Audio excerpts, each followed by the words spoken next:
بسم اللہ الرحمن الرحیم لا حول ولا قوۃ الا باللہ اللہم صلی علی محمد وعلی آل محمد۔ آج ہم ایک اسپیشل سیشن کرنے جا رہے ہیں جس کا عنوان ہوگا تقلید۔ یہ جو مقلد ہوتے ہیں، تقلید کرتے ہیں، یہ کیا چیز ہے، اور ہم پہ جو تہمت لگتی ہے کہ ہم انجینئر محمد علی مرزا کے مقلد ہیں، ان کی تقلید کرتے ہیں، اس میں کتنی سچائی ہے، اور تقلید کہتے کس کو ہیں، اور اس میں ایک اسٹوڈنٹ ہونا ایک چیز ہوتی ہے، ایک تقلید کرنے کے لیے جو مقلد ہوتے ہیں وہ اور ایک چیز ہوتی ہے۔ تو ان کو ساری چیزوں کو ہم آج ڈسکس کریں گے انشاءاللہ۔ ہمارے ساتھ موجود ہیں عمران بھائی، جو کہ آپ دیکھتے ہوگے اکثر علی بھائی کی رائٹ سائڈ پہ جو چیئر ہے نا اس میں بیٹھے ہوتے ہیں، یا غالباً عمران بھائی لیفٹ سائڈ پہ یا رائٹ سائڈ پہ؟ لیفٹ پہ بیٹھے ہوتے ہیں۔ اور ایک بہت ہی ماشاءاللہ پیاری شخصیت ہے ہمارے ساتھ اور بھی موجود ہے، انجینئر زین العابدین۔ تو ان کا آلریڈی میں ایک انٹرویو بھی کر چکا ہوں، تو انشاءاللہ عمران بھائی کا بھی انٹرویو کروں گا، لیکن آج کا وہ ٹاپک نہیں ہے۔ آج کا جو ٹاپک ہے اس پہ ہم بات کریں گے۔ زین بھائی ہمارے ساتھ موجود ہیں، ساتھ ہمارے عمران بھائی موجود ہیں، تو جانتے ہیں ان سے۔ زین بھائی آپ سے پوچھنا چاہوں گا کہ یہ تقلید ہوتی کیا ہے، تقلید کہتے کس کو ہیں، اور یہ کرنا ضروری ہے ہمارے لیے، یا یہ بس مطلب اس کی کوئی دین میں اصل ہے یا نہیں ہے، اس کے بارے میں تھوڑا سا گائیڈ کر دیں۔ وحید بھائی ماشاء اللہ تعالیٰ آپ نے براڈ کاسٹ کا سلسلہ ہمارے ساتھ منعقد کیا ہے فیصل آباد سے، اللہ آپ کو جزائے خیر دے۔ اور بڑا ہی پیارا کوشچن آج آپ نے کیا ہے میرے ساتھ کہ تقلید کسے کہتے ہیں، اور تقلید کی جو اسلام میں شرعی حیثیت ہے وہ کیا ہے، اور کیا انجینئر محمد علی مرزا صاحب کی جو اسٹوڈنٹس ہیں کیا وہ بھی ان کی تقلید کرتے ہیں۔ اس کا جواب دینے سے پہلے اللہم صلی علی محمد وعلی آل محمد واصحاب محمد اجمعین علی یوم الدین۔ رب اشرح لی صدری ویسر لی امری واحلل عقدۃ من لسانی یفقهوا قولی رب زدنی علما رب زدنی علما رب زدنی علما۔ دیکھیے جو چند بڑی بڑی کتابیں ہیں گرامر کی، جن میں خصت اللغات اور جامعہ اللغات اردو ہے، اس میں تقلید کے معنی جو آئے ہیں وہ یہ ہیں کہ کسی کی پیروی کرنا، کسی کے قدم بقدم چلنا بغیر تحقیق کے۔ ایون کہ حنفیوں کی ایک کتاب ہے مسلم الثبوت، جس کے اندر رائٹر نے اس کی تقلید کی ڈیفینیشن کرتے ہوئے کہا ہے کہ کسی غیر نبی کے قول کو بغیر حجت کے، بغیر دلیل کے ماننا جو ہے وہ تقلید کہلاتا ہے۔ یعنی کسی بھی شخص کی، یعنی کہ نبی کے علاوہ کسی بھی شخص کی آپ جو ہے وہ پیروی کریں گے، اس کے قدم پر قدم چلیں گے، اس کے قول کو، اس کی تقریر کو مانیں گے بغیر سوچے سمجھے، بغیر تحقیق کے، آنکھیں بند کر کے۔ یہ کیا ہے جی؟ یہ ہے جی تقلید۔ تو یہ جو تقلید ہے، جو کہ ان کی اپنی کتابوں میں جو یہ ڈیفینیشن لکھی ہوئی ہے، یہ ڈیفینیشن یقین مان لیں کہ یہ قرآن مجید فرقان حمید کے بالکل 180 ڈگری پر ہے، جبکہ اللہ تعالیٰ جو ہے وہ سورۃ بنی اسرائیل میں فرماتے ہیں آیت نمبر 36 کے اندر، ولا تقف ما ليس لك به علم ان السمع والبصر والفؤاد كل اولئك كان عنه مسؤولا۔ اے انسان اس وقت تک اس چیز کے پیچھے مت پڑ جب تک تمہیں اس چیز کا ڈیفینیٹ علم نہ آ جائے، بے شک تیرے جو ہے وہ کان، آنکھ اور دل کے بارے میں تجھ سے پوچھ گچھ ہونے والی ہے۔ اللہ تعالیٰ تو یہ کہہ رہے ہیں کہ اے انسان، ٹھیک ہے، اب یہ نہ سمجھے کہ یہ کافروں کے لیے ہے، یہ تمام امت مسلمہ کے لیے ہے۔ قرآن جو ہے وہ پوری امت مسلمہ کے لیے ہے، ٹھیک ہے، پوری انسانیت کے لیے ہے قرآن، ذریعہ ہدایت۔ تو اللہ تعالیٰ تو یہ کہہ رہے ہیں کہ اے انسان اس چیز کے پیچھے اس وقت تک مت پڑ، یعنی کوئی بھی تو کام کر رہا ہے، ٹھیک ہے، تو اس کے پیچھے اس وقت تک تو مت پڑ جب تک تجھے اس کا ڈیفینیٹ علم ہی نہیں ہے، اور جب تجھے اس کا ڈیفینیٹ علم آ جائے تو پھر اس کام کو سر انجام دے، ٹھیک ہے۔ اور یہ کیا کہہ رہے ہیں کہ بغیر کسی تحقیق کے، سوچے سمجھے بغیر کسی کی جو ہے نا آپ نے بات ماننی ہے اور تقلید کرنی ہے جی، ٹھیک ہے۔ اور یہ اماموں کے پیچھے لگے ہوئے ہیں کہ ہمارے امام جو ہیں اقرب الحق ہیں۔ وہ میرے بھائی امام تمہارے جتنے مرضی اقرب الحق ہو جائیں، ٹھیک ہے، صحابہ کرام سے بڑا کوئی بھی اقرب الحق نہیں ہے، ٹھیک ہے۔ وہ بھی ایک دوسرے کی بات کو اس طرح سے منوان تسلیم نہیں کیا کرتے تھے، بلکہ وہ نبی علیہ الصلوۃ والسلام جناب رسول اللہ صلی اللہ علیہ وسلم کے حکم کی پیروی کرتے تھے، ان کے قدم بہ قدم چلتے تھے۔ یہاں تو شیخ احمد سرندی جو ہیں، ان کے جو امام ہیں مجدد الافسانی، 1000 کے مجدد جنہوں نے اپنے آپ کو ڈکلیئر کیا ہوا ہے، وہ تو اپنی کتاب میں یہ لکھ کر گئے ہیں کہ کسی مقلد کی جو ہے وہ لائق ہی نہیں ہے کہ وہ مجتہد کی برخلاف جا کر قرآن و سنت سے احکام کو اخذ کرے اور اس پر عمل کرے۔ اندازہ کریں آپ، مقلد مجتہد کی رائے کے برخلاف جا ہی نہیں سکتا، نہ ہی قرآن و سنت سے احکام اخذ کر سکتا ہے، نہ ہی اس پہ عمل کر سکتا ہے۔ بھئی یہ کہاں کا قانون ہے؟ یہ کہاں کی لاجک بنائی ہے آپ نے؟ کیا صحابہ کرام کا یہ کرائیٹیریا تھا؟ اہل شام سے تو ایک صحابی رسول آئے تو آ کر حضرت عبداللہ بن عمر سے عرض کرنے لگے کہ یہ جو حج تمتع ہے اس کے بارے میں آپ کا کیا خیال ہے؟ تو صحابی رسول فرمانے لگے حضرت عبداللہ بن عمر، یہ حج تمتع تو نبی علیہ السلام خود کیا کرتے تھے۔ تو کہتے ہیں بھئی حج تمتع پہ حج تمتع کو تم ٹھیک کہہ رہے ہو، جبکہ تمہارا باپ سیدنا عمر رضی اللہ تعالیٰ عنہ جو تھے وہ تو اس سے منع کیا کرتے تھے۔ تو سیدنا عبداللہ بن عمر نے کہا کہ جہاں پر نبی کی بات آئے گی تو مجھ کو لوگے یا میرے باپ کی بات کو لوگے، ٹھیک ہے۔ تو آپ دیکھ لیں آگے سے صحابی نے بالکل بھی یہ بات نہیں کہی بھئی تو اپنے باپ کے خلاف جا رہا ہے، تو نے تو اپنے باپ کی گستاخی کر دی ہے جس نے رومن اور پرشین بیان کو اکھاڑ کے رکھ دیا تھا۔ نہیں، کیوں نہیں کی؟ اس لیے کہ ان کو پتہ تھا کہ نبی کے مقابلے میں کوئی بھی چیز آ جائے، بڑے سے بڑا صحابی آ جائے، اس کی بات تو شاید کوئی نہیں، انہوں نے بالکل بھی ایسا نہیں کیا۔ مسند احمد کی روایت ہے کہ ایک دفعہ عروہ بن زبیر جو ہیں وہ ابن عباس کے پاس آئے اور کہا کہ یہ جو لوگ حج تمتع کر رہے ہیں یہ تو گمراہ ہو چکے ہیں۔ حضرت عباس نے فرمایا نہ، بالکل بھی گمراہ نہیں ہو رہے، نبی علیہ الصلوۃ والسلام نے تو حکم دیا ہے حج تمتع کرنے کا۔ تو کہتے ہیں حضرت عمر تو اس سے منع کیا کرتے تھے۔ حضرت عباس کہنے لگے کہ آسمان سے پتھر برس پڑے تجھ پہ کہ میں ان کے نبی کی حدیث سنا رہا ہوں، نبی کا حکم سنا رہا ہوں، اور تو کہہ رہا ہے کہ عمر یہ کہتے تھے۔ شدید غصے میں آ گئے۔ دیکھیں، ہونا تو یہ چاہیے تھا کہ حضرت ابن عباس جو تھے وہ تقلید کرتے حضرت عمر کی، ٹھیک ہے، ٹھیک، بہت بڑے صحابی تھے نا، خلیفہ دوم تھے، بہت بڑے صحابی تھے، ان کی تقلید کرتے، لیکن انہوں نے تقلید نہیں کی۔ انہوں نے قرآن اور صحیح حدیث یعنی کہ نبی علیہ السلام کی سنت سے جو ہے وہ احکام کو اخذ کرتے ہوئے غصے کا اظہار کیا کہ بھئی میں تو یہ اللہ کے نبی کا حکم دے رہا ہوں، عمر کی بات یہاں پہ دلیل نہیں ہے۔ تو اس سے ثابت ہوتا ہے کہ کوئی بڑے سے بڑا صحابی بھی جو ہے یا کوئی بڑے سے بڑا امام بھی جو ہے اس سے بھی کوئی بات چھپی رہ سکتی ہے۔ یہ نہیں ہے کہ ہمارے امام جو ہے وہ اقرب الحق ہیں، آپ اپنے امام ابو حنیفہ کو اقرب الحق سمجھے بیٹھے ہیں، شافعی اپنے امام کو اپنے اقرب الحق سمجھے بیٹھے ہیں، مالکی اور حنبلی جو مقلدین ہیں وہ اپنے اماموں کو اقرب الحق سمجھے بیٹھے ہیں۔ تو بھئی بتائیں ہمیں کون اقرب الحق ہے، ہم کس کی بات مانیں؟ اگر حضرت عروہ بن زبیر کو غلطی لگ سکتی ہے، اگر حضرت عمر سے غلطی لگ سکتی ہے، تو بھئی آپ کے امام کیا چیز ہیں؟ آپ کے امام تو شاید کوئی نہیں۔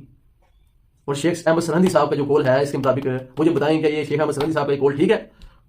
بالکل بھی نہیں۔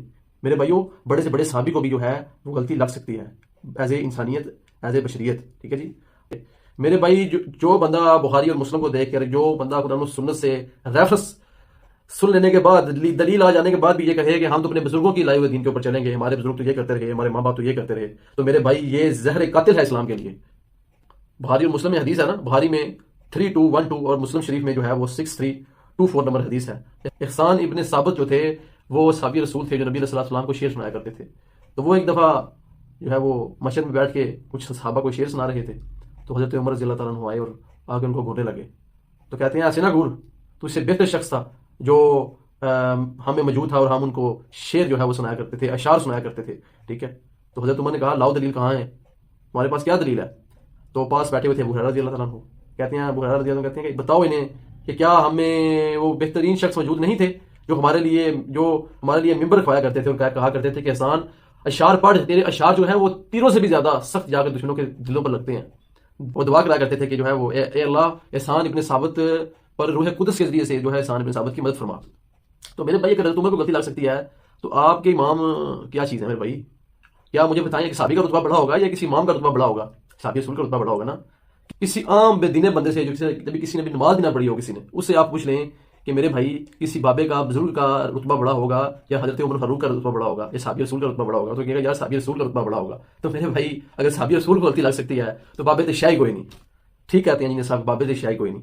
اور رہی بات انجینئر صاحب کے فالورز، ان کے اندھے مقلد ہیں یا نہیں ہیں، تو میرے بھائی اس کے لیے میں چند باتیں عرض کروں گا، وہ خود ہی آپ کو سمجھ آ جائے گی کہ میں کیا کہنا چاہ رہا ہوں۔ مجھے بتائیں کہ کیا وہ اندھا مقلد ہوگا کہ جس سے ہم یہ پوچھیں کہ بھئی نماز میں جو آپ رفع الیدین کرتے ہیں وہ کہاں لکھا ہوا ہے، اور وہ کہے سلو کما رأیتمونی اصلی، بخاری شریف 631 نمبر حدیث، ٹھیک ہے؟ یا وہ مقلد ہوگا کہ جسے ہم پوچھیں کہ بھئی یہ تم نماز پڑھ رہے ہو یہ کہاں ثابت ہے، اور بس سر کھلنے لگ پڑے اور آپ کا منہ دیکھنے لگ پڑے؟ یا پھر وہ مقلد ہوگا کہ جسے ہم پوچھیں کہ بھئی یہ نماز جنازہ میں سورۃ فاتحہ پڑھتے ہو یہ کہاں لکھا ہوا ہے، اور وہ ابن عباس کا قول نقل کرے بخاری سے 1335 نمبر کہ سیدنا ابن عباس جو تھے وہ فاتحہ کے ساتھ جو ہے نماز میں اونچی آواز میں فاتحہ کے ساتھ جو ہے وہ نماز جنازہ پڑھا کرتے تھے، اور وہ آپ کو یہ دلیل دے۔ یا وہ بندہ مقلد ہوگا کہ جس بندے کو آپ پوچھیں کہ بھئی جو نماز جنازہ آپ پڑھاتے ہیں وہ کہاں ثابت ہے، اور وہ بندہ آپ کا منہ دیکھے پریشان ہو جائے اور آپ سے بحث کرنے لگ پڑے۔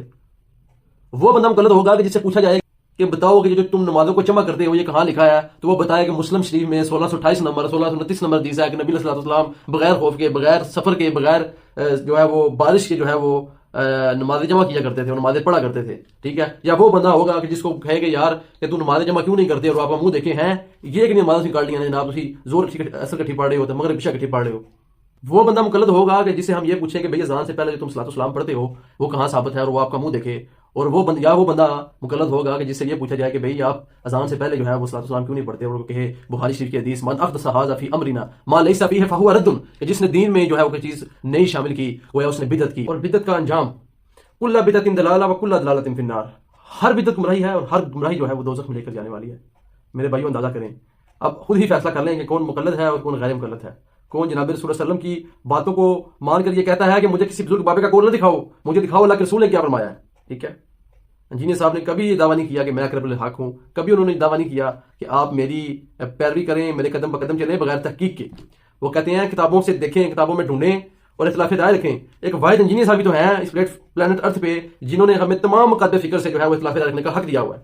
مجھے بتائیں کیا بریلوی دیوبندی کو اختلاف رائے رکھنے کا حق دیتے ہیں؟ اور کیا دیوبندی بریلویوں کو اختلاف رکھنے کا حق دیتے ہیں؟ یا یہ اہل حدیثوں کو یا اہل شیعوں کو اختلاف رکھنے کا حق دیتے ہیں؟ بالکل بھی نہیں دیتے۔ میں رہا ہوں ان میں، بلکہ انجینئر صاحب نے تو ہمیں یہ بات سکھلائی ہے کہ بھئی بابوں کا خدا اور ہے، کتابوں کا خدا اور، ٹھیک ہے؟ یہ نعرہ بلند کر کے انہوں نے سمجھایا ہمیں۔ اور کون سی کتابوں کے ساتھ جوڑا انہوں نے؟ قرآن اور صحیح حدیث کے ساتھ، کہ نبی صلی اللہ علیہ وسلم نے فرمایا تھا کہ میں تم میں دو گران قدر چیزیں چھوڑ کے جا رہا ہوں، ایک قرآن جو ذریعہ ہدایت ہے، اللہ کا نور ہے، اللہ کی رسی ہے، اس کو مضبوطی سے تھامے رکھنا اور تفرقوں میں نہ پڑنا، اور دوسرا ہے میری سنت، ٹھیک ہے؟ اسے تھام لینا تو تم فلاح پا جاؤ گے۔ یہ ہے میرے بھائی اقرب الحق، جو کہتے ہیں کہ ہماری بات جب قرآن و حدیث سے ٹکرا جائے یا ہماری بات ثابت کرو جو قرآن و حدیث سے ٹکرا جائے تو پھر ہمارے سے اختلاف کرو، پھر اس سے دوار میں دے مارو۔ آپ کے اماموں نے صرف لکھا ہوا ہے، آپ نے عمل نہیں کیا۔ آپ کہتے ہیں آنکھیں بند کر کے چلو، ٹھیک ہے؟ اور ہم چلتے ہیں بالکل اس کے اپوزٹ 180 ڈگری پر۔ ہم مانتے ہیں قرآن و حدیث کو صحیح منہج کے اندر، صحیح فہم کے اندر، الحمدللہ تعالیٰ۔ اور اللہ تعالیٰ سے دعا ہے کہ اللہ تعالیٰ انجینئر صاحب کو جزائے خیر عطا فرمائے، جنہوں نے ہمارا جو مقلدیت کا بت ہے وہ ہماری زندگی میں توڑا ہے، اور انشاءاللہ تعالیٰ اس بات کی خوشی ہے، اس بات پہ فخر محسوس کرتے ہیں کہ ہمارے آنے والی جو نسلیں ہوں گی ان کا دل شرک و بدعات سے، مقلدیت سے پاک ہوگا انشاءاللہ تعالیٰ۔ یہ اللہ تعالیٰ کا بڑا کرم ہے کہ اللہ تعالیٰ نے انجینئر صاحب کی شکل میں ہمیں ایک تحفہ عنایت کیا ہے۔ اللہ تعالیٰ کا لاکھ لاکھ شکر ادا کرتے ہیں، اور اللہ تعالیٰ سے دعا ہے کہ حق بات جو میں نے کہی ہے اللہ تعالیٰ ہمارے دلوں میں راسخ فرمائے۔ جس بات میں میرے منہ سے کوئی غلط بات نکل گئی ہے اللہ تعالیٰ ہمارے دلوں سے دو ڈالے، اور ہمیں قرآن اور صحیح احادیث کا صحیح منہج، صحیح فہم عطا فرمائے، اور ہمیں حق اور باطل میں فرق کرنے کی توفیق عطا فرمائے، اور ہمیں جو ہے وہ شرک سے، بدعات سے اور کسی کی اندھا دھند پیروی کرنے سے اللہ تعالیٰ جو ہے وہ محفوظ فرمائے۔ آمین ثم آمین۔ جزاکم اللہ خیر، احسن الجزاء۔ اچھا عمران بھائی، آپ بتائیں کہ یہ تقلید کیا ہوتی ہے؟ تقلید کہتے کس کو ہے؟ اور کیا یہ اسلام میں مطلب اس کی کوئی اصل موجود ہے، ہمیں یہ کرنے کی ضرورت ہے، یا یہ مطلب ہم نے خود سے اپنے پاس سے کوئی چیز گھڑ لی ہے، ہمارے لوگوں نے گھڑ لی ہے؟ اس کے بارے میں تھوڑا سا ہمیں گائیڈ کریں، جزاک اللہ خیرہ۔ جی السلام علیکم وحید بھائی۔ الحمدللہ الذی وکفى والسلام علی عبادہ الذین اصطفى، خصوصاً علی افضلہم مخاتم النبیین سید الاولین والآخرین، شفیع المذنبین سیدنا و مولانا امام اعظم محمد رسول اللہ صلی اللہ علیہ وآلہ وسلم، صلی اللہ علیہ وآلہ وسلم۔ اما بعد فاعوذ باللہ من الشیطان الرجیم، بسم اللہ الرحمن الرحیم۔ قال اللہ تعالی کما ورد فی سورۃ البقرہ، اعوذ باللہ من الشیطان الرجیم، ومن الناس من يتخذ من دون الله اندادا يحبونهم كحب الله والذين آمنوا اشد حبا لله ولو يرى الذين ظلموا اذ يرون العذاب ان القوة لله جميعا وان الله شديد العذاب، صدق الله المولى العظیم۔ تقلید کیا ہے جی؟ تقلید کرنی چاہیے، اس کی شرعی حیثیت کیا ہے، دین کے اندر کیا معاملات ہیں؟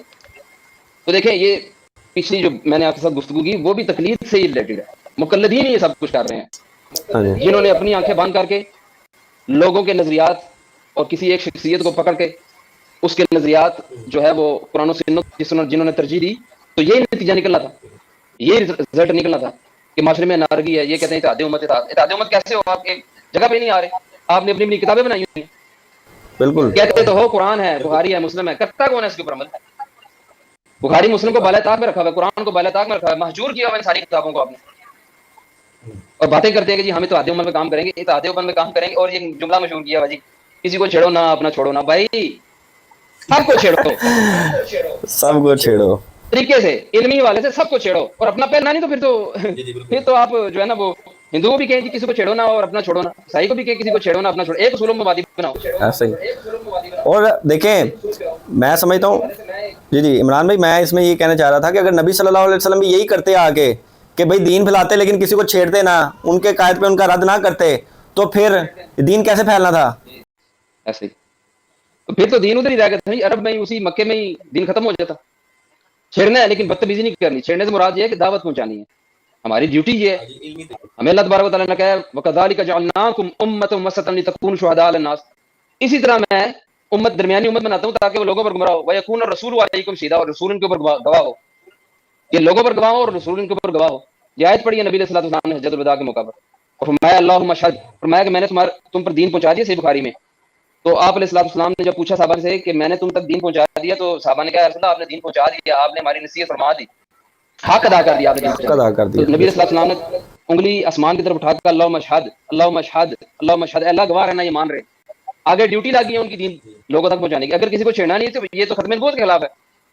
ختم نبوت کا مطلب یہ ہے کہ آپ نبی علیہ السلام دنیا میں نہیں ہے، ان کی دعوت امت لے کے چلے گی. اگر امت چھڑے گی نہیں کسی جاگے، یعنی دعوت نہیں پہنچائے گی، تو کیسے یہ ختم نبوت پتہ لگے گا یہ واقعی ختم نبوت ہو چکی ہے؟ ختم نبوت کا مطلب یہ ہے کہ امت پہ اب ٹرانسفر ہو گیا معاملہ. اس امت نے سب کو چھیڑنا ہے. اس امت نے عیسائیوں کو بھی چھیڑنا ہے، یہودیوں کو بھی چھیڑنا ہے، ہندوؤں کو بھی چھیڑنا ہے، اور اس امت کے اندر جو خرابیاں آ چکی ہیں انہیں بھی چھیڑ کے صحیح کرنا ہے.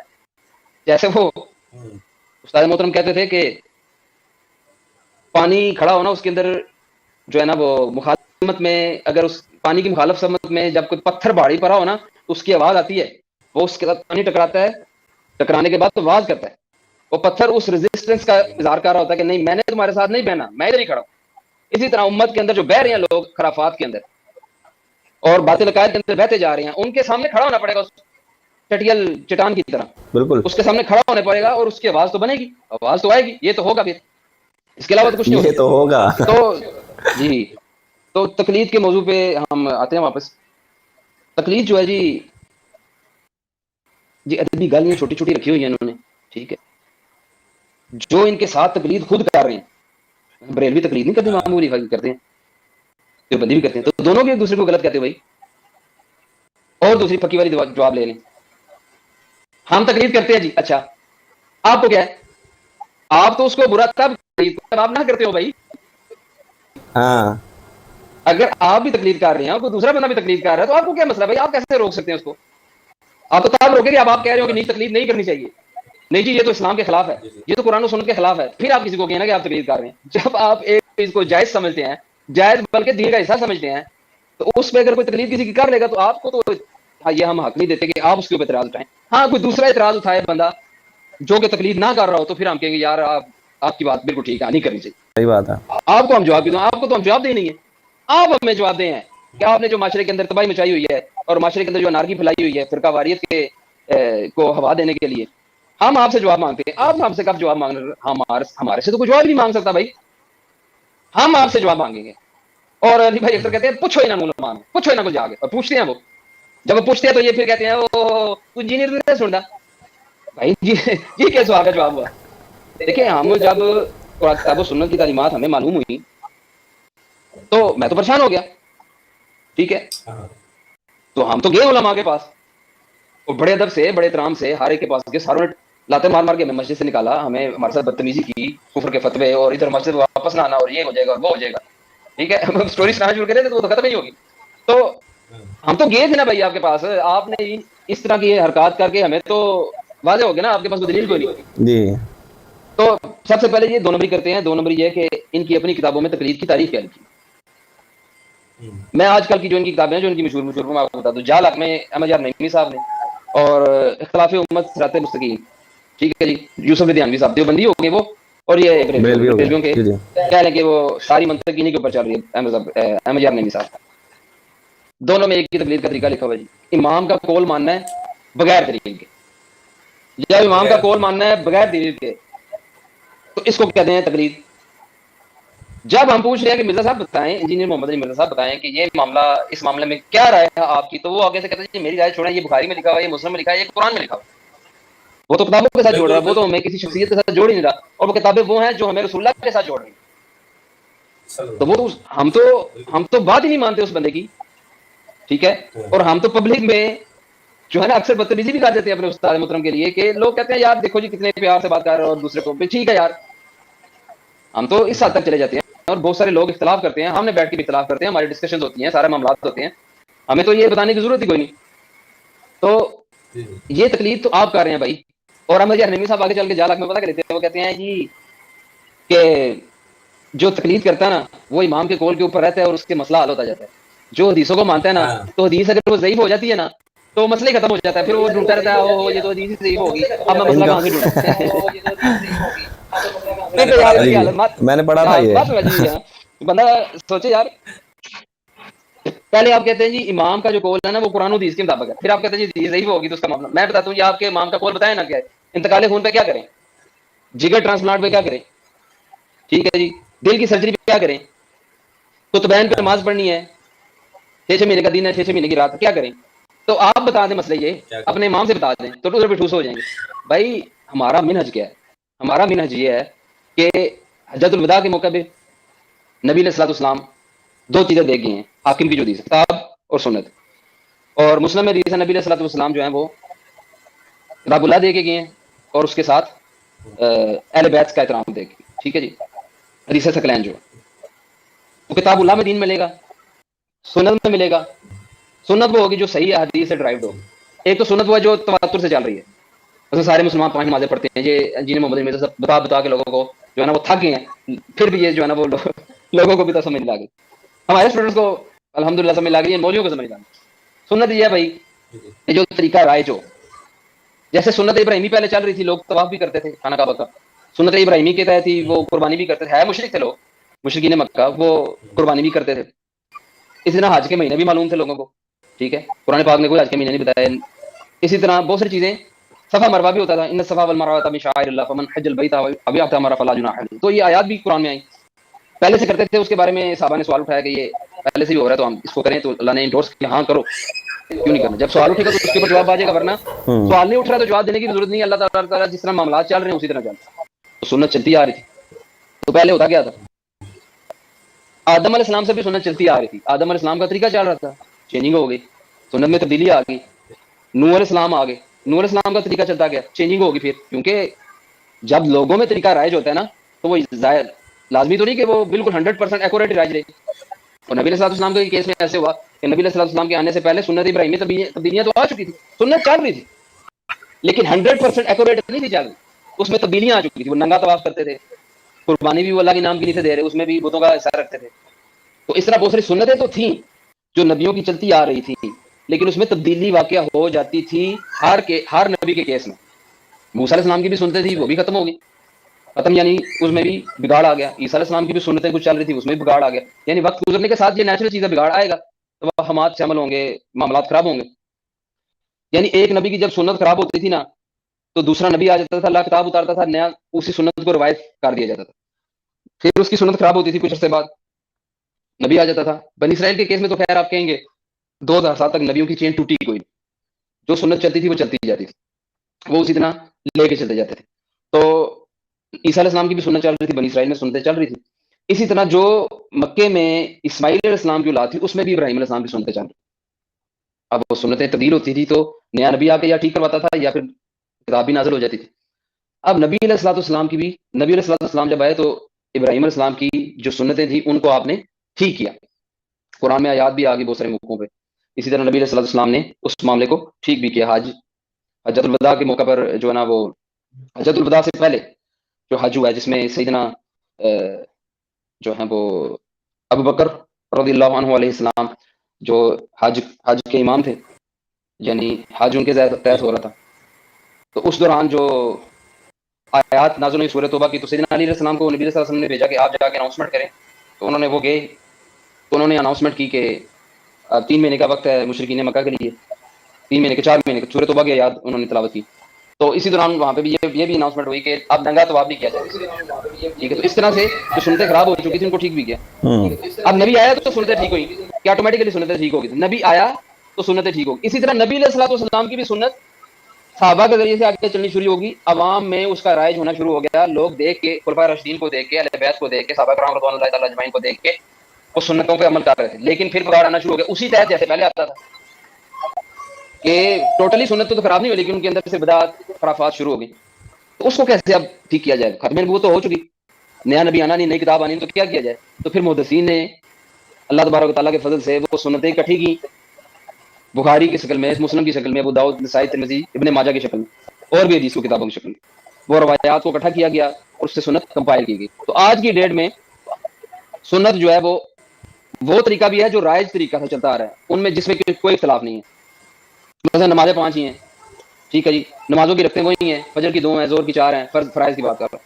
اسی طرح عشاء عصر کی 4 ہیں، مغرب کی 3 ہیں، عشاء کی 4 ہیں. اسی طرح سنتا بھی وہی ہے. رکوع قیام ہوتا ہے، رکوع ہوتا ہے، سجدہ ہوتا ہے، یہ بھی ساری اس کے لیے ہمیں دلائل کی ضرورت نہیں. حالانکہ دلائل موجود ہے بخاری میں لیکن ضرورت کوئی نہیں کیونکہ اس میں اختلاف ہی کوئی نہیں.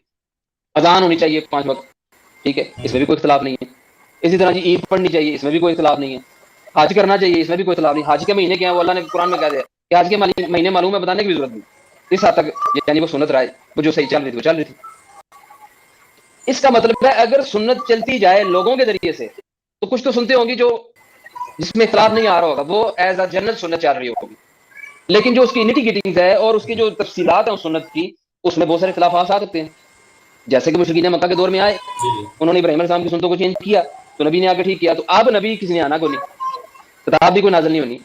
تو یہ انڈرسٹوڈ تھا کہ ان سنتوں کو کتابی شکل میں محفوظ کیا جائے جو نبی علیہ السلام اپنی زندگی میں بھی اپنی حدیث سے کھویا کرتے. تو اس طرح سے وہ سنت کٹھی ہوگی. تو یہ سنت ہو گیا ایک معاملہ. پھر اس کے بعد آئے گا جی کہ امت کیا کرے اگر سنت میں کوئی معاملہ نہیں ملتا. جو مصنف ابن ابی شیبہ میں سیدنا عمر رضی اللہ علیہ السلام کا جو خط ہے قاضی شورے کے نام, انہوں نے لکھا کہ اگر تمہیں کوئی معاملہ ہو, کوئی مسئلہ پیش ہے, تو پہلے قرآن میں دیکھو, پھر دیکھو سنت میں کیا ہے, اگر اس میں نہ ملے تو پھر اجماع میں دیکھو, یعنی صحابہ کی دیکھو کیا رہا ہے. اس وقت ظاہر ہے صحابہ کا اجماع تھا, تو دیکھو اکثریت مومنین کیا اس میں معاملہ رکھتے ہیں, تو اکثریت کی رائے کو لے کے چلیں, یعنی اجماع امت لے کے چلیں. اگر اجماع بھی نہ ملے تو پھر قیاس کر لو, اور قیاس بھی ہوگا کسی دلائل کے اوپر رکھتے ہوئے, یعنی قرآن و سنت سے کوئی دلائل اخذ کیے جائیں گے, اس سے ڈیرائیوڈ کوئی چیز ہوگی. یہ نہیں ہے کہ اپنی طرف سے آپ نے قیاس کر لیا. اب جو لوگ کہتے ہیں جی تواتر سے ہی کام چلنا ہے, ہم نے تو صرف تواتر کو سنت ماننا ہے, باقی کوئی چیز سنت نہیں ہے, پھر تواتر کون سے ملک کا مانے. نماز ہی آپ دیکھ لیں, نماز سعودیہ میں رفع الجدین کے ساتھ ہو رہی ہے, ایران میں ہاتھ چھوڑ کے ہو رہی ہے, ادھر حنفی ہیں پاکستان انڈیا بنگلہ دیش میں, ادھر وہ ہاتھ بھی نیچے باندھتے ہیں اور رفع الجدین نہیں کرتے. تو کون سا تواتر, پھر اس میں تو اختلاف ختم ہی نہیں نہ ہوگا. ٹھیک ہے, تو سنت ہوگی, اس کے بعد قیاس ہوگا. ہمارے دلائل یہ ہیں, ہم کہتے ہیں یہ دین کا ماخذ ہے. کوئی دلائل قرآن و سنت سے دے گا اور یا اجماع امت دیکھا جائے گا. قیاس جو ہے اس میں اختلاف بھی ہو سکتا ہے, کسی کا قیاس آپ مان بھی سکتے ہیں نہیں بھی مان سکتے, اس میں تقلید کی ضرورت ہی کوئی نہیں. ورنہ جدید مسائل میں آپ کیا کریں گے, جدید مسائل میں آپ کس کا قیاس مانیں گے, امام حنیفہ کے یا کسی بھی امام کا قیاس آپ مانیں گے, اس میں ان کو تو ان معاملات کا پتہ بھی نہیں تھا جو جدید معاملات ہمارے ساتھ ہو رہے ہیں. تو یہ تقلید کی نوسط ہے, تقلید کی نوسط ہے کہ جب قرآن میں آئے کہ دودھ پلانے کی عمر 2 سال ہے, سورۃ البقرہ کی آیت نمبر 233 میں, تو مولوی کہتے ہیں جی او ہو, یعنی ہمارے امام کے پاس بھی 2.5 سال کا کوئی قول ہوگا, کوئی دلیل ان کے پاس بھی ہوگی, یعنی قرآن کے محاذ بھی کوئی دلیل ہوگی. تو یہ وہ دلیل ہے جو کہتے ہیں نا جی بغیر دلیل کے ہم مانیں گے جی قرآن و سنت کو, بغیر دلیل کے ہم نے امام کے قول کو ماننا ہے. تو یہ دیکھیں امام کا قول یہاں پہ بھی آ گیا, امام حنیفہ کہتے تھے کہ 2.5 سال ہے عمر دودھ چھڑوانے کی, قرآن میں 2 سال ہے. تو مولانا فرماتے ہیں جی بیچ میں مولانا گھس گئے اور انہوں نے کہا جی ہم تو 2 سال ہی مانتے ہیں, لیکن ہمارے امام کے پاس بھی کوئی دلیل ہوگی یعنی قرآن کی مخالفت میں بھی کوئی دلیل ہوگی ان کے پاس. اس حد تک بندہ گر جاتا ہے, اور اس حد تک بندہ گر جاتا ہے کہ یہ جو دیوبندی مفتی ہیں, کیا نام ہے ان کا, مفتی سعید صاحب, مفتی سعید صاحب کے پاس ایک پرچی آئی, بلکہ لیپ ٹاپ پہ ان کے پاس کوئی ہو سکتا ہے ای میل آئی ہو, یا کچھ سوال تھا کہ جناب صحیح مسلم کی انہوں نے حدیث پیش کی کہ ہم جو ہے وہ قبروں پہ عمارت بنا سکتے ہیں. رسول اللہ صلی اللہ علیہ وسلم نے کہ قبروں پہ عمارت نہ بناؤ, قبروں پہ بیٹھو نہ, اور مجاور باندھ کے بھی نہ بیٹھو, قبریں پکی نہ کرو. تو انہوں نے کہا ہمیں یہ حدیثیں نہ بھیجا کریں, ہم کوئی سکھوں سے مسلمان نہیں ہوئے, ہم کو آج مسلمان ہوئے, ہم پکے ٹھکے حنفی ہیں, ہمیں یہ حدیثیں نہ بھیجا کرو, ہم ان حدیثوں کو ریموو کر دیتے ہیں. تو یہ حالت ہوتی ہے ایک مقلد کی کہ وہ رسول اللہ کی گستاخی کرتے ہوئے بھی اس کو شرم نہیں آتی کہ رسول اللہ صلی اللہ علیہ وسلم کی حدیث اس کے سامنے پیش کی جا رہی ہے, اور اس سے بڑھ کے قرآن کی آیت پیش کی جا رہی ہے, اور وہ کہہ رہے ہیں ہمارے ماں کے پاس بھی کوئی دلیل ہو. یہ ان مفتیوں کی بنائی ہوئی جو تقلید کی ڈیفینیشن ہے, اس کا نتیجہ یہ نکلتا ہے. ہم تو قرآن و سنت کو مانتے ہیں, ہم تو لے کے پیچھے چلتے ہیں, ہم سے زیادہ ریفرنسز تو کوئی دیتے کوئی نہیں. ایک موضوع کے اوپر درجنوں ریفرنسز ہمارے لیکچرز کے اندر موجود ہیں. آپ ہمیں کیسے کہہ سکتے ہیں ہم تقلید کر رہے ہیں, تقلید تو ہم کر ہی نہیں رہے. پھر ایک اور جو یہ دھوکہ دیتے ہیں نا جی, تو کہتے ہیں جی اہل ذکر سے پوچھنا چاہیے, فاسألوا اہل الذکر ان کنتم لا تعلمون. ٹھیک ہے, اہل ذکر سے کیا پوچھیں کہ آپ کی کیا رائے ہے بیچ اس مسئلہ کے, یا یہ پوچھیں گے اہل ذکر ہیں کیا مطلب ہے, یعنی آپ قرآن اور سنت کے عالم ہیں, آپ اہل ذکر ہیں, تو آپ سے کیا پوچھا جائے گا, آپ سے پوچھا جائے گا بھائی اس کی کوئی دلیل قرآن سے یا سنت سے بتا دیں ہمیں کہ اس معاملے میں بیچ اس معاملے میں آپ کی جو رائے ہے وہ قرآن و سنت کی کون سی ماخذ سے آپ نے اخذ کی ہے. تو پھر پتہ لگے گا نا کہ یہ واقعی اہل ذکر ہے. اہل ذکر کو پتہ ہی کافی نہیں, اس کے پاس جائیں تو وہ دھکے دے کے آپ کو باہر نکال دے, یہ اہل ذکر ہے. تو ایسے اہل ذکر کو ہم نے چاٹنا ہے.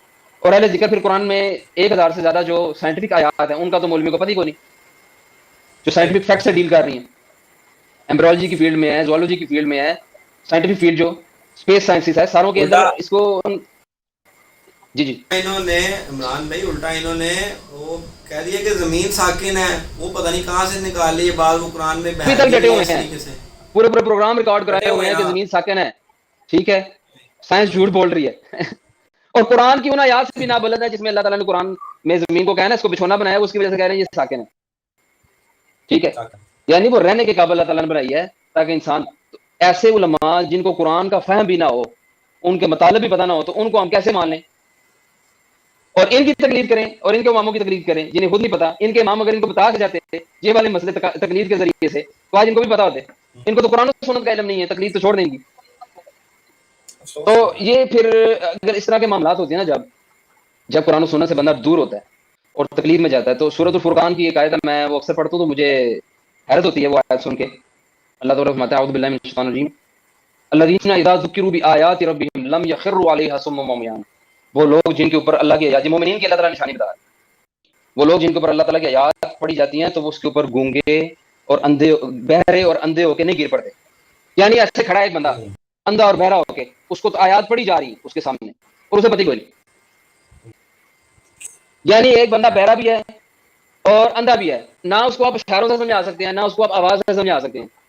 یہ حالت ہوتی ہے پھر بندے کی.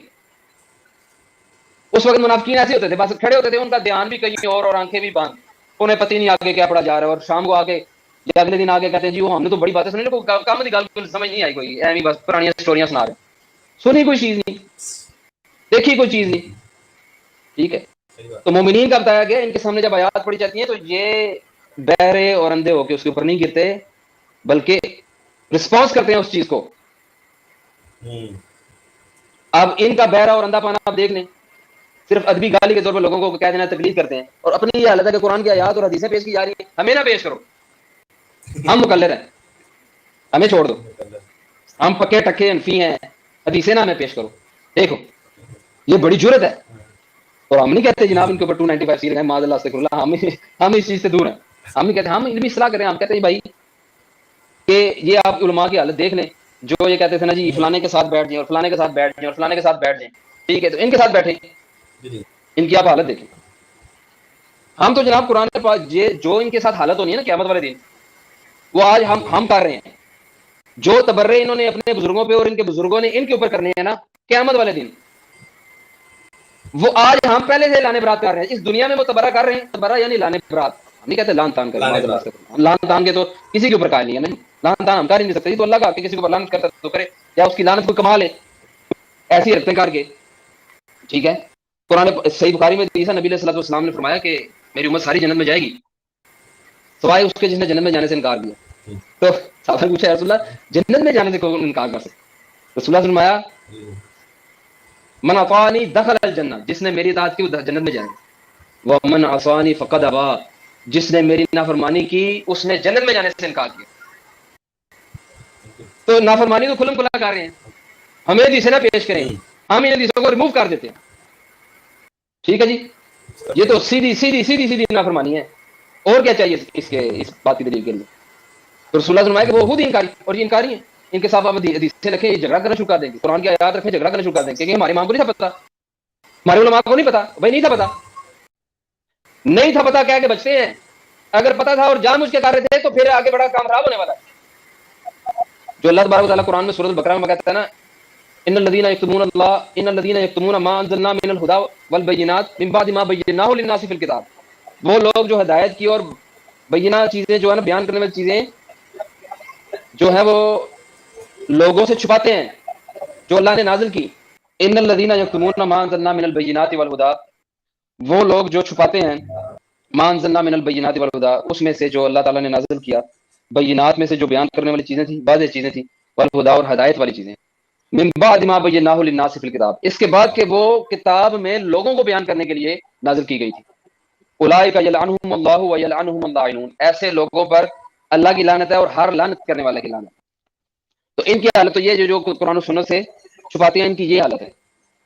تو اب تقلید میں چھوٹا سا مختصر سے بیان کرتا ہوں کہ تقلید شروع کب ہوئی. تقلید آپ کو پتہ ہے 4 صدی ہجری میں لوگوں نے اسٹارٹ کی، اور 4 صدی ہجری کے بارے میں نبی علیہ الصلوۃ والسلام کا فرمان ہے صحیح بخاری مسلم میں کہ سب سے بہترین زمانہ میرا ہے. اس کے بعد ثم الذین یلونہم ثم الذین یلونہم، کہ سب سے بہترین زمانہ میرا ہے، پھر ان کا جنہوں نے مجھے دیکھا، پھر ان کا جنہوں نے ان کو دیکھا جنہوں نے مجھے دیکھا، پھر ان کا جنہوں نے ان کو دیکھا جنہوں نے مجھے دیکھا، یعنی تبع تابعین تک. تو 311 ہجری تک یہ بن رہا ہے 300 سال، کیونکہ 11 ہجری میں جو نبی 10 ہجری اور چند ماہ میں نبی علیہ السلام اس دنیا سے رخصت ہوئے. اس کے بعد 311 ہجری تک جو 300 سال بنتے ہیں. اس کے بعد ہمارا جو ہے وہ تکلیف شروع ہوئی ہے. اور اس دور کے بارے میں نبی علیہ السلام نے فرمایا کہ پھر جھوٹے لوگ پیدا ہوں گے, جھوٹی گواہیاں دیں گے اور موٹاپے کو پسند کریں گے. اور قرآن میں اللہ تبارک تعالیٰ نے فرمایا مومنین کی وہی نشانی, اللہ تبارک تعالیٰ نے فرمایا کہ جھوٹ نہیں بولتے, جھوٹی گواہی نہیں دیتے. تو حضور نے فرمایا کہ جو اس کے بعد جو زمانہ آئے گا اس کے وہ جھوٹی گواہی دیں گے. صحیح مسلم میں حدیث ہے, نبی علیہ السلام نے گناہ بڑے بڑے گناہ رہے تھے. نبی علیہ السلام نے فرمایا اللہ نبیکم باکبار الکبائر, کیا میں تمہیں بڑے بڑے گناہ نہ بتاؤں؟ صحابہ نے فرمایا یا رسول اللہ بتائیں. آپ نے فرمایا الاشراک باللہ وحقوق الوالدین. آپ نے فرمایا کہ اللہ کے ساتھ شرک کرنا, والدین کے بدسلوکی کرنا. پھر آپ گناہ گناتے گئے, چوری کرنا, اپنا گناہ گنواتے گئے. صحابی کہتے ہیں وکانا متقیاً, حضور ٹیک لگائے ہوئے. پھر اچانک حضور صلی اللہ علیہ وسلم ٹیک چھوڑ دی, فجالہ سا ٹیک چھوڑ دی, فجالہ سا فقال. پھر آپ نے صلی اللہ علیہ وسلم فرمایا الا وقول الزور وشہادۃ الزور, الا وقول الزور وشہادۃ الزور, الا وقول الزور وشہادۃ الزور, الا وقول الزور وشہادۃ الزور. اتنی مرتبہ کہا صحابہ نے فرمایا, صحابہ نے دل میں خیال کیا کیا رسول اللہ صلی اللہ علیہ وسلم یہ الفاظ کہنا چھوڑ دیں. یہ جھوٹ نہ بولنا, جھوٹی گواہی نہ دینا, جھوٹ نہ بولنا, جھوٹی گواہی نہ دینا, جھوٹ نہ بولنا, جھوٹی گواہی نہ دینا. یعنی وہ زمانہ جب جھوٹ عام ہو رہا ہے اس وقت حضور جھوٹ زور دے رہے ہیں کہ جھوٹ نہ بولنا, جھوٹی گواہی نہ دینا. اس کے اوپر نبی صلی اللہ علیہ وسلم کا انفسائز کرنا. اور اسی دور کے اندر جب جھوٹی گواہیاں دی جا رہی ہیں اور جھوٹ بولا جا رہا ہے تو تقلید کا معاملہ شروع ہو رہا ہے. اور اماموں کا کوئی قصور نہیں, اماموں نے تو نہیں شروع کرائی. جیسا عیسیٰ علیہ السلام کا کوئی قصور نہیں ہے, عیسیٰ علیہ السلام نے کوئی ایسا معاملہ نہیں شروع کروایا کہ مجھے اللہ کا بیٹا کو. عیسیٰ تو وجیہن فی الدنیا, وجیہن فی الدنیا والآخرہ ومن المقربین میں سے. تو میں تقلید کو اور شیعہ کی جو امامت کا عقیدہ ہے اس کو میں پیرالل میں مانتا ہوں. یہ آلموسٹ 19-20 کا فرق ہے. وہ اماموں کو معصوم مانتے ہیں اور من جانب اللہ مانتے ہیں, ان سے کوئی غلطی نہیں ہو سکتی اور ان کی تعلیمات بالکل محفوظ ہیں. یہ جو شیعہ امام ان کی بات کر رہا ہوں. اور سنی ان 4 اماموں کو جن کی تعلیمات جو ہے نا وہ ان کو کہتے ہیں یہ بھی, ان سے بھی غلطی نہیں ہو سکتی اور ان کی تعلیمات بھی محفوظ ہیں. یعنی رسول اللہ کی تعلیمات محفوظ نہیں, ان کی تعلیمات محفوظ ہیں. یعنی حضور سے 300 سال پہلے کی تعلیمات, حضور کی تعلیمات محفوظ نہیں رہی, حضور کے 300 سال بعد آنے والے کی تعلیمات محفوظ رہ گئی ہیں. جس کی اللہ تبارک و تعالیٰ نے گارنٹی لی تھی محفوظ کرنے کی وہ نہیں محفوظ رہی, کہ جس کی اللہ کو کرنی چاہیے تھی محفوظ وہ نہیں محفوظ رہی, بعد والوں کی محفوظ رہ گئی. تو میں امامت کو, عقیدہ امامت کو اور عقیدہ تقلید کو, ان دونوں کو 19-20 کے فرق سے ہی مانتا ہوں. یہ من جانب اللہ نہیں مانتے, لیکن یہ کہتے ہیں وہی سارا کچھ ہے جو شیعہ اپنے اماموں کے لیے کہتے ہیں, سارا کچھ وہی چل رہا ہے. باقی میں جو ہے وہ ایک مزید رسول اللہ اور رسول کے بعد ایک اطاعت کو مانتا ہوں جو کرنی چاہیے, وہ بھی ایبسولوٹ اطاعت نہیں ہے, وہ ریلیٹیو اطاعت ہے, وہ ایک ہی اطاعت ہے جس کو اللہ تبارک و تعالیٰ نے سورہ نساء میں فرمایا یا ایھا الذین آمنوا اطیعوا اللہ واطیعوا الرسول واولی الامر منکم. اللہ کی اطاعت کرو ایمان والو, اس کے رسول کی اطاعت کرو اور اپنے حاکم کی, حکمران کی, خلیفہ وقت کی اطاعت کرو, واولی الامر منکم. لیکن اس میں بھی ایبسولوٹ اطاعت نہیں کہا. فإن تنازعتم فی شیء فردوہ الی اللہ والرسول. یعنی جب آپ کا اپنے حاکم وقت کے ساتھ, خلیفہ کے ساتھ اختلاف ہو جائے تو پھر آپ نے وہ اختلاف لٹانا ہے اللہ اور اس کے رسول کی طرف, فیصلہ ادھر سے کرانا. اللہ نے یہاں پہ بتا دیا کہ آپ نے بغیر دلیل کی اس کی بھی بات نہیں ماننی, دین کی کوئی بات. تقلید کا مطلب یہ ہے بغیر دلیل کے امام کا قول ماننا, اور ہم تو خلیفہ وقت کی, اولی الامر کی بھی بات بغیر دلیل کے نہیں مانیں گے. اگر اس سے اختلاف ہوگا تو دلیل اللہ اور اس کے رسول کی طرف سے ہم لیں گے. تو یہ میں نے مختصر سی آپ کے سامنے چند باتیں رکھ دیں جو اعتراضات ہم پہ کیے جاتے ہیں, خاص طور پہ اسٹوڈنٹس کے اوپر, کہ اسٹوڈنٹس جو ہے نا وہ تقلید کرتے ہیں. پہلے بات یہ ہے کہ آپ اس پر ہم پر اعتراض نہیں کر سکے کیونکہ آپ خود جو ہے وہ تقلید کے قائل ہیں, تو ہمارے اوپر آپ اعتراض نہیں کر سکتے. لیکن ہم نے اپنے سامنے غامدی صاحب, ایک میں آخری جملہ کہہ کے پھر میں اجازت چاہوں گا. میں نے کیونکہ صبح جلدی نکلنا ہے, پھر میں آپ کو زین بھائی کو فری ہینڈ دوں گا, آپ بات کرتے رہے, میں انشاءاللہ جو ہے نا اسکرین سے آف ہو جاؤں گا. غامدی صاحب سے ایک بندے نے نا, غامدی صاحب نے واقعہ بتایا, وہ کہتے ہیں ایک جگہ گیا تو وہاں پہ مجھے ایک بندے نے کہا کہ میں بڑا خوش ہوں آپ سے کہ آپ نے دین کو ریشنلائز کر دیا. تو گاندھی صاحب نے پتہ کیا کہا, گاندھی صاحب نے کہا مجھ پہ اللہ کی, فرشتوں کی اور تمام لعنت کرنے والوں کی لعنت ہو اگر میں دین کو ریشنلائز کر کے پیش کروں. میں دین کو بلا کم و کاس پیش کروں گا جو مجھے سمجھ آئے گا, اور میں نے ویسے ہی کیا. تو انہوں نے اپنے بلانے کے لیے میرے پر یہ الزام نہ لگائیں, میں اس کو خوشی نہیں سمجھتا, میں بلکہ اس کو اپنی توہین سمجھتا ہوں. اپنے اوپر لانے دیجیے. ہم بھی یہ کہتے ہیں, ہم کہتے ہیں آپ for the sake of argument ہمیں کہتے ہیں جی ہم تقلید کرتے ہو, ہم کہتے ہیں ہم پر اللہ کی, اس کے رسول کی, فرشتوں کی, تمام لعنت کرنے والوں کی لعنت ہو اگر ہم تقلید کر رہے ہوں تو. آپ تو تقلید کر رہے ہیں، اور ہم اس تقلید کے عقیدے کو ختم نبوت کے اوپر بھی ڈاکہ سمجھتے ہیں کہ رسول اللہ کے بعد کسی کی بھی ایبسولوٹ اطاعت نہیں ہے، ریلیٹیو اطاعت ہوگی، اس میں بھی اختلاف ہوگا تو اللہ اس کے رسول کی طرف لوٹایا جائے گا. ٹھیک ہے وحید بھائی، میں آپ سے اجازت چاہوں گا، زین بھائی آپ سے بھی اجازت چاہوں گا. جزاکم اللہ خیر، آپ نے موقع دیا. میں پہلی مرتبہ کسی لائیو اسٹریم میں آیا ہوں تو آپ نے مجھے موقع دیا کہ میری بات آپ نے سنی بڑی تامل سے، اور تمام دیکھنے والوں کو بھی میں جو ہے نا وہ شکریہ ادا کروں گا. تو انشاءاللہ اب ملاقات ہوتی رہے گی آپ کے ساتھ گائے بگائے. تو فی امان اللہ جی، پھر انشاءاللہ ملاقات ہوگی. جزاک اللہ خیر. بہت شکریہ آپ کا، جزاک اللہ خیر. عمران بھائی آپ نے ماشاءاللہ اپنا قیمتی ٹائم ہمیں دیا، بہت شکریہ. وحید بھائی آپ کو بہت بہت شکریہ، آپ نے ہمیں وقت دیا، ہمیں بولنے کا موقع دیا. انشاءاللہ ملتے ہیں ایک بریک کے بعد، انشاءاللہ پھر کبھی آپ سے پروڈ کاسٹ کا سلسلہ ہوگا. تو بہت مزہ آیا آپ کے ساتھ پروڈ کاسٹ کر کے. اللہ تعالیٰ آپ کو جزائے خیر دے. ٹھیک ہے جی، فی امان اللہ. جزاک اللہ خیر و احسن الجزاء.